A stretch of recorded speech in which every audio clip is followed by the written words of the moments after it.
예, 안녕하십니까. 여기는 들풀북수 출판사에서 진행하는 마가복음 묵상 시간입니다. 오늘 나눌 말씀은 마가복음 14장 65절에서부터 72절까지의 말씀입니다. 동일한 말씀이 같은 내용이 마태복음 26장 69절에서부터 75절까지, 또 누가복음 22장 54절에서부터 62절까지, 또 요한복음 18장 25절에서부터 27절까지 이것이 내용이 기록이 되어 있습니다. 제가 먼저 마가복음 말씀을 한번 보겠습니다. 이제 예수께서 재판을 받으시는 과정입니다. 어떤 사람이 그에게 침을 뱉으며 그의 얼굴을 가리고 주먹으로 치며 이르되 선지자 노릇을 하라 하고 하인들은 손바닥으로 때렸어요. 예수 그리스도를 어떻게 한 거죠? 조롱한 거죠. 근데 베드로는 따라가면서 그 모습을 보고 있는 거예요. 그때 대제사장의 여종 하나가 와서 베드로가 불을 쬐는 것을 주목하여 보고 너도 나사렛 예수의 당이다 이야기해요. 그때 베드로가 부인하여 나는 내가 하는 말이 무엇인지 알지 못하노라, 깨닫지도 못하노라. 또 장소를 옮겨갔더니 또 여종이 보고 와서 그 도당이다, 그 예수를 따르는 자야, 그리고 얘기했더니 베드로가 부인하더라. 네. 다시 베드로에게 말하되 너도 갈릴리 사람이니 참으로 그 도당이다 그랬더니 베드로가 나는 알지 못하노라. 근데 뭐라 그래요? 저주하고 맹세하면서. 응? 근데 그때 마침 닭이 곧 두 번 울더라. 이에 베드로가 예수께서 자기에게 하신 말씀, 곧 닭이 두 번 울기 전에 네가 세 번 나를 부인하리라 하신 말씀이 기억하고 그 일을 생각하고 이제 심히 통곡하니라 라는 말씀이에요. 마태복음도 쭉 같아요. 마태복음도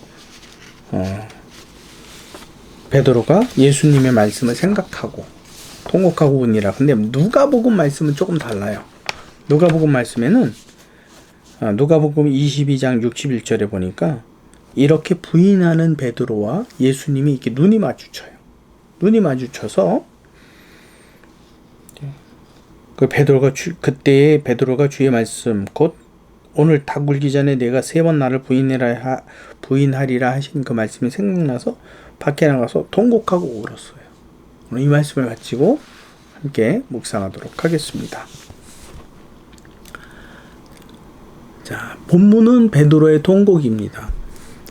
잡히시고 끌려가시는 예수 그리스도를 베드로가 따라가죠. 그러면서 주위 사람들이 계속 베드로에게 주목하며 바로 너도 예수를 믿는, 예수를 따르는 그 사람이다 라는 그 말에 대해서 베드로가 어떻게 하죠? 부인하죠. 근데 부인하다 못해요. 어디까지 막 저주하고 맹세해가면서도 내가 그 도당이면 내 코가 삐뚤어질 거야 뭐 이래가면서 그렇죠? 이야기하는 거예요. 근데 누가복음에서만큼은 예수께서 어떻게 해요? 돌아보시고 베드로와 눈이 마주치고 베드로는 아차 생각하고 기억나고 그래서 어떻게 해요? 통곡해요. 만약에 예수님께서 베드로에게 미리 그렇게 말씀하시지 않았다면 베드로는 생각날 것도 없기 때문에 예수님과 눈이 마주쳤을 때 그냥 찔끔했겠죠. 근데 예수님께서 베드로를 향해서 그 예언의 말씀을 주셨었기 때문에 예지 예언으로 말씀하셨기 때문에 베드로는 그게 너무 큰 충격으로 다가왔죠. 그리고 기억이 떠오르면서 아하, 이랬었구나. 그래서 하나님의 말씀을 기억하는 거예요. 그분의 말씀은 다 내게로 향하는 말씀이고 내게로 교훈을 주시고자 하는 말씀이고 그게 성경 말씀이에요. 사도 바울도 그렇게 말씀하셨어요. 그 옛적의 기록들이 기록된 이유는 오늘 우리를 위하여 주신 말씀이라고. 우리가 교훈을 받기 위해서요. 그래서 베드로가 심히 통곡했다. 자요? 예수님께서 뭐라고 말씀하시죠? 네가 돌이킨 후에 나중에 연약한 믿음의 사람들을 네가 도와주라고까지 말씀하셨어요. 베드로의 3번 부인을 베드로가 3번을 부인하잖아요. 그 왜 아니 4번도 아니고 2번도 아니고 왜 그럴까? 그건 3번이라는 것은 아주 완강한 아주 완전한 부인을 두고 이야기하는 거예요. 그것이 그냥 모르겠는데요 뭐 이 정도가 아니라 아주 심각할 정도로 그래서 저주하고 맹세하면서까지도 우리가 성경을 읽는 목적 그것은 성경 본문을 통해서 성령이 우리에게 주시는 교훈을 받고자 하는 겁니다. 그렇다면 성령은 어떤 교훈을 주시고자 하는 거냐라는 거죠. 베드로의 통곡을 통해서 그렇죠? 세 복음서를 이렇게 마태, 마가, 누가, 마가복음, 마태복음, 누가복음을 볼 때 이 세 복음서에 공통된 단어가 있는데 뭐냐면 생각이 나서예요. 생각이 나서. 베드로가 생각이 안 났다. 예수님께서 하신 말씀이 있는데 생각이 안 났다. 그건 정말 기억력이 나쁜 거고 예수님께서 말씀하셨고 베드로는 어떠한 계기를 통해서 그 말씀이 자기 삶의 체험으로 생각이 떠올랐어요. 아하 깨달아졌단 말이에요.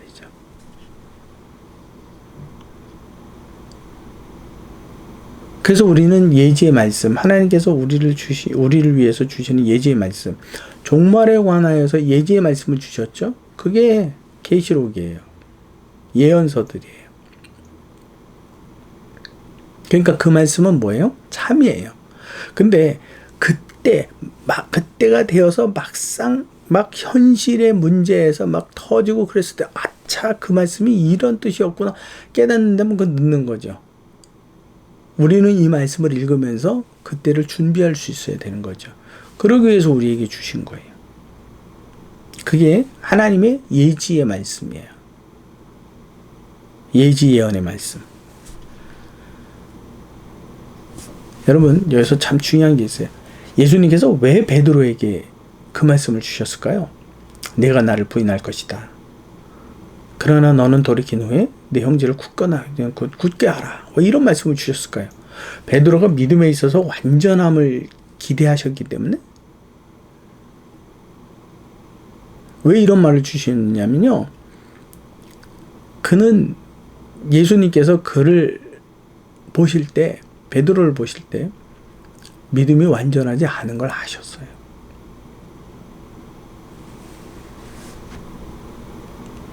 그래서 그에게 무엇을 주신 거예요? 말씀을 주신 거예요. 우리가 예수님을 부인하지 않는 존재이기 때문에 말씀을 주신 게 아니에요. 부인할 수밖에 없는 존재이기 때문에 말씀을 주신 거예요. 그래서 어떻게 하라고? 생각하고 깨닫고 돌이키라고. 바로 그게 우리를 사랑하시는 하나님이라는 거죠.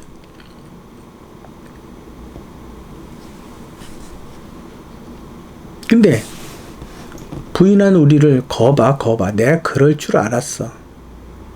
넌 정말 내가 말한 대로 하는구나. 너 안 되겠다. 그렇다면 우리는 사랑의 하나님으로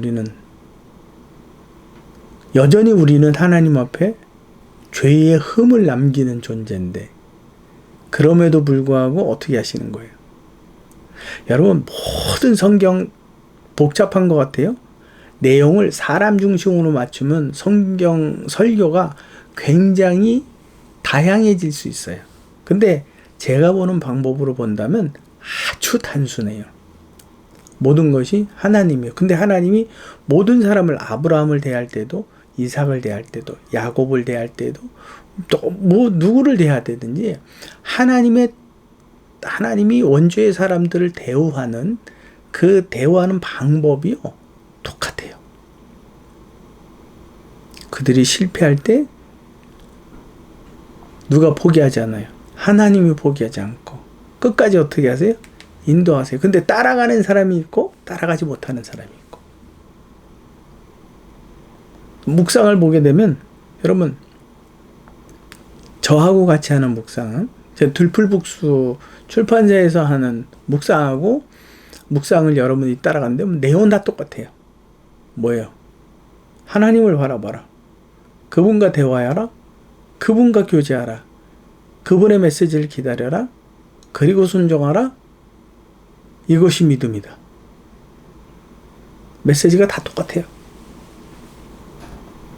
지루하실 수도 있고. 근데 저는 뭐예요? 때마다 시마다 이러한 말씀들을 반복하면서 여러분들이 하나님이 정말 함께 하실까라는 생각을 갖는 그 순간에 이 메시지를 듣는 여러분들 안에 그래, 하나님이 나와 함께 하셔. 그건 말씀에서 반복하셨어. 누구를 대하든지 그분은 포기하지 않으시고 인도하셔. 포기하는 건 내 자신 있을 뿐이야. 자신일 뿐이야. 그래, 내가 다시 어그러진 나의 무릎을 고쳐 세우고 주께로 향하여 7번 넘어졌으나 8번 일어나리라. 이걸 여러분들에게 상기시켜 주는 게 그게 저의 의무예요. 그게 저의 사명이에요.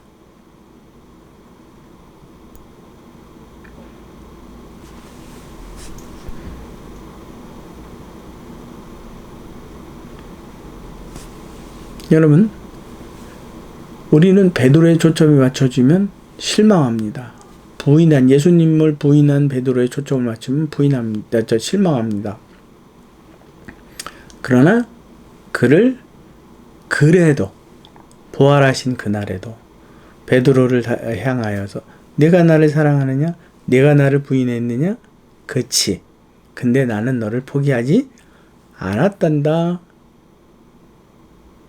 괜찮지? 기분 좋지? 이제 나와 함께 또 가자. 실패해도 괜찮아? 내가 있으니까 너는 누구만 바라봐? 나만 바라봐. 그 메시지예요. 이렇게 얘기하니까 그러면 다음부터 들을 이유 없겠네. 다 그렇게 보면 되잖아. 그래도 또 이런 맛들이 있잖아요. 이 방송을 통해서 메시지를 듣는 맛. 여러분,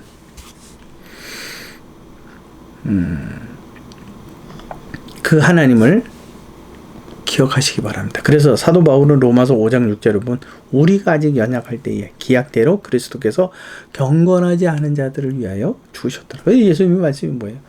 내가 의인을 부르러 온 것이 아니요 죄인을 부르러 왔다. 연약한 자를 부르러 왔고 상처 입은 자다. 로마서 5장 8절에 보면 우리가 아직 죄인 되었을 때 그리스도께서 우리를 위하여 죽으심으로 하나님께서 우리에게 대한 자기의 사랑을 어떻게 했다고요? 확증하셨다. 성경의 교훈입니다. 성령께서 성경 본문을 통해서 주시는 교훈이에요. 그러므로 여호와 하나님을 기대하는 저와 여러분 되시기를 간절히 바랍니다. 이런 베드로도 하나님께서 어떻게 하신 거예요? 포기하다. 예수님께서 포기하셨다? 포기하지 않으셨다. 절대 부인했던 그라도 부인하지 않으셨다. 다시 오게 하는 기회를 허락해 주셨다라는 거예요. 그 기회가 누구에게까지? 저와 여러분들에게까지. 그래서 우리는 침륜에 빠질 자들이 아니에요. 하나님 안에 7번 넘어져도 8번 일어나는 믿음의 신앙.